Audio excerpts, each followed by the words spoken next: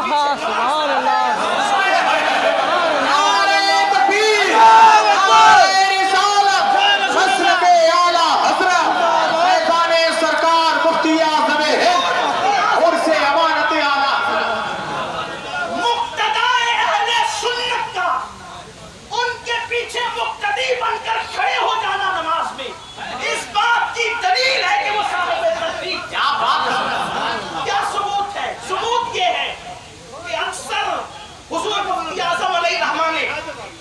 سال تک توجہ فرمائیں.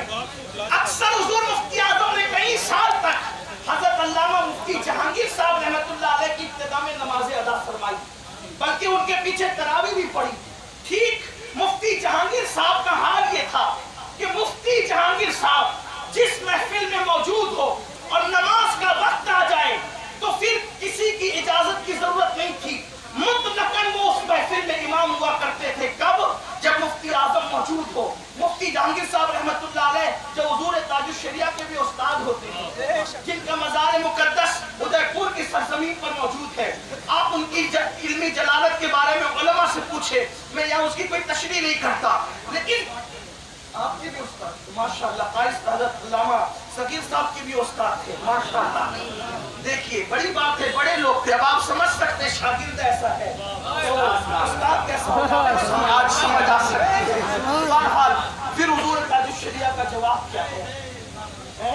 حضور تاج نہ صورت میں کوئی جواب ہے نہ سیرت میں کوئی جواب ہے. جن کا کلام پڑھو تو یوں لگے کہ جیسے امام اہل سنت کا کلام پڑھا جا رہا ہے. جن کا تقویٰ دیکھو تو یوں لگے کہ یہ ایسے ہیں تو ان کے نانا مفتی اعظم کیسے ہوگا. تقویٰ بہرحال حضور تاج الشریعہ کے بھی استاد تھے. ایسے یہ کر رہا تھا کہ مفتی جہانگیر صاحب اگر موجود ہو تو اجازت کی ضرورت نہیں، انہی کو نماز پڑھانا ہے. مفتی صاحب سفر کر کے آئے، تشریف لائے ادے پور سے. رمضان شریف شروع ہونے والا تھا، آئے تھے تراویح پڑھانے کے لیے. اب جب بریلی شریف پہنچ گئے تو نماز پڑھانے کا کلی اختیار کس کو دے دیا گیا تھا کہ محفل میں جب مفتی اعظم موجود ہو تو نماز کس کو پڑھانا ہے؟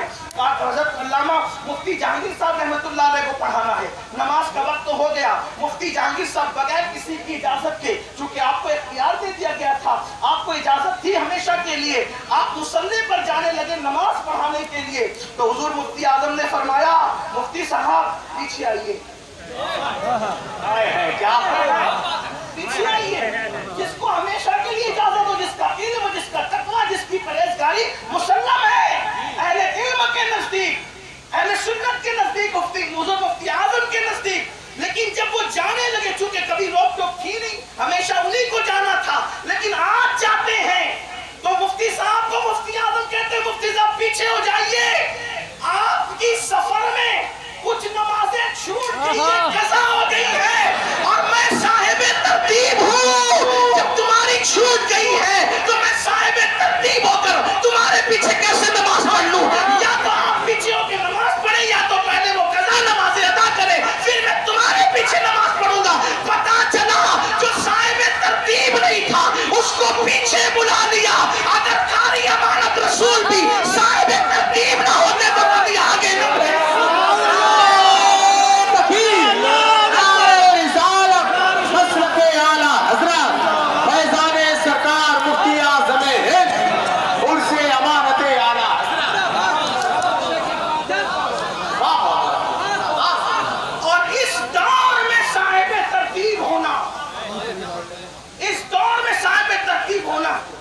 یقین سے کہتا ہوں یہ ولایت کی علامت ہے. اور ولایت کس چیز کا نام ہے؟ مزارات پہ بیٹھ کے گانجا چرس پینے کا نام ولایت ہے. کالے پیلے کپڑے پہننے کا نام ولایت ہے. بڑے بڑے عورتوں کی طرح بال رکھنے کا نام ولایت ہے. 10 انگلیوں کے اندر انگوٹھیاں پہننے کا نام ولایت ہے. واللہ ولایت اس کا نام نہیں ہے. ولایت تو نام استقامت کے ساتھ ڈٹ جائے. شہباز دکن خواجہ بندہ نواز کے سدراز رحمت اللہ علیہ فرمایا کرتے تھے کہ میں نے طریقت معرفت حقیقت کی گفتگو تو کسی ایرے گہرے سے بھی سنی. کچھ بھی بولتے بولتے یہ حقیقت ہے، یہ طریقت ہے، یہ معرفت ہے. اب اس لیے کہ کسی کو پتہ ہی نہیں ہے کہ یہ کیا چیز ہے. یہ تو دلوں کے راز ہیں جو سینے سے سینے میں منتقل ہوتے ہیں، کتابوں میں تو لکھے نہیں ہیں. اس لیے جس کے جی میں آتا ہے وہ جوڑتا چلا جاتا ہے. تو بندہ نواز کے سدراز کہتے ہیں ہر ایرے گہرے سے طریقت کی حقیقت معرفت کی گفتگو سنی، لیکن شریعت کی گفتگو میں نے صرف اللہ والوں سے سنی ہے. شریعت بیان وہ لوگ کرتے ہیں جو واقعی اہل اللہ ہوتے ہیں، اس لیے کہ ساری منزلیں شریعت کے بعد ہے. اور میرے امام اہل سنت جو اپنے وقت کے صرف عالم نہیں تھے، لوگ کہتے مولانا احمد رضا تو صرف مولوی تھے. ہم نے کہا تم نے انہیں کیا دیکھا ہے؟ تمہیں پتہ ہی کیا وہ کون تھے؟ وہ اپنے وقت کا منصور ہے جسے احمد رضا کہتے ہیں، وہ اپنے وقت کا سرمست ہے جسے احمد رضا کہتے ہیں، وہ اپنے وقت کا غزالی ہے جسے احمد رضا کہتے ہیں، وہ اپنے وقت کا راضی ہے جسے احمد رضا کہتے ہیں، وہ اپنے وقت کا منصور ہے جسے احمد رضا کہتے ہیں. وہ کیسا تصوف سمجھاتے ہیں؟ کہتے پیشے نظر وہ نوبہار، سجدے کو دل بے قرار، پیشے نظر وہ نوبہار، سجدے کو دل بے قرار. روکیے روکیے روکیے روکیے روکیے روکیے سر کو روکیے. ہاں یہی امتحان ہے.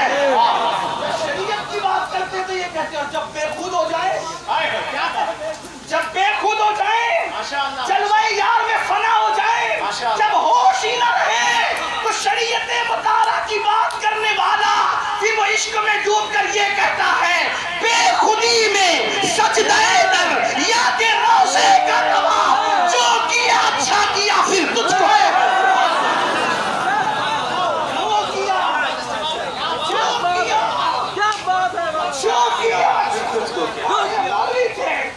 کوئی اس مولوی کو بھی تو دیکھے، وقت کا مولائے روم ہے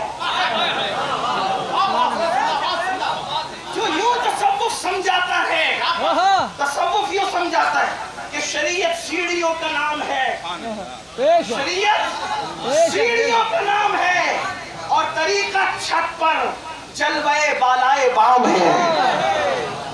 یہ تصوف سمجھانے کا انداز ہے. بلکہ کیا اس شعر میں تصوف نہیں، بندہ ملنے کو قریب حضرت قادر گیا، لمحے باطن میں گمنے جلوے ظاہر. کیا اس میں تصوف نہیں ہے؟ وہی ہے اول، وہی ہے آخر، وہی ہے ظاہر، وہی ہے باطن، اسی کے جلوے.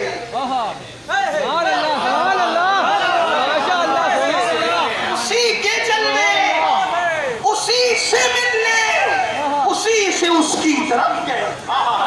اسی کے جلوے، اسی کے جلوے، اسی سے ملنے.